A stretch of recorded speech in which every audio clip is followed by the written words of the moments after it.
शेर और मच्छर की कहानी। जंगल के राजा शेर को अपनी शक्ति पर बड़ा घमंड था। वो स्वयं को सबसे शक्तिमान समझता था, इसलिए जंगल के हर जानवरों पर अपनी धौंस जमाता रहता था। जंगल के जानवर भी क्या करते, अपने प्राण सबको प्रिय थे, इसलिए न चाहकर भी शेर के सामने नतमस्तक हो जाते। एक दिन दोपहर के समय शेर एक पेड़ के नीचे सो रहा था। वहीं एक मच्छर भिन रहा था, जिससे शेर की नींद में खलल पड़ रहा था। वह एक मच्छर से बोला, ए मच्छर, देखता नहीं मैं सो रहा हूँ, भाग यहाँ से, नहीं तो मसल कर रख दूंगा। मच्छर बोला, क्षमा करें वनराज, मेरे कारण आपकी नींद में व्यवधान उत्पन्न हुआ, किंतु आप मुझे ये बात नम्रता से भी कह सकते हैं। आखिर मैं भी इस धरती का जीव हूँ। डोट, अच्छा तो तू छोटा सा मच्छर मुझसे जुबान लड़ाएगा? और क्या गल कहा मैंने? तुम मच्छर हो ही ऐसे कि कोई भी तुम्हें यूं मसल दे।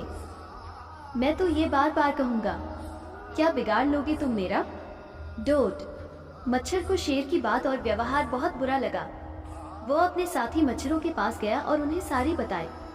सभी मच्छरों को शेर की बात चुभ गई। उन्होंने तय किया कि इस संबंध में एक बार सब मिलकर शेर से बात करेंगे।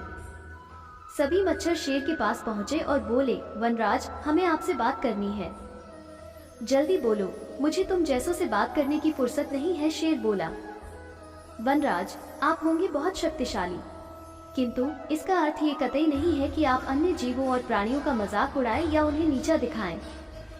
मच्छर बोले, मैंने जो कहा सच कहा, मैं सबसे शक्तिशाली हूँ और मुझे कोई हरा नहीं सकता। घमंड में चूर शेर गरजा। ऐसा नहीं है, अगर आप शक्तिशाली हैं तो हमें भी इतना सामर्थ्य है कि आवश्यकता पड़ने पर हम किसी का भी सामना कर सकते हैं और उसे हरा सकते हैं। हम आपको भी हरा सकते हैं। मच्छर भी चुप न रहे। ये सुनकर शेर हंसते हुए बोला, तुम लोग मुझे हराओगे? तुम लोगों की इतनी हिम्मत कि मेरे सामने आकर ये बात कहो। मेरी शक्ति का अंदाजा नहीं है तुम्हें, अन्यथा ऐसा कभी नहीं कहते। अभी भी समय है, भाग जाओ यहाँ से, नहीं तो कोई नहीं बचेगा। शेर के घमंड ने मच्छरों को क्रुद्ध कर दिया। उन्होंने ठान लिया कि इस शेर को मजा चखा कर ही रहेंगे। वे सारे एकजुट हुए और शेर पर टूट पड़े। वे जगह जगह उसे काटने लगे। वो दर्द से कराह उठा। इतने सारे मच्छरों का सामना करना उसके बस के बाहर हो गया।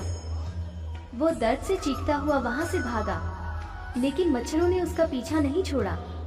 वो जहां भी जाता वे भी उसके पीछे जाते और उसे काटते।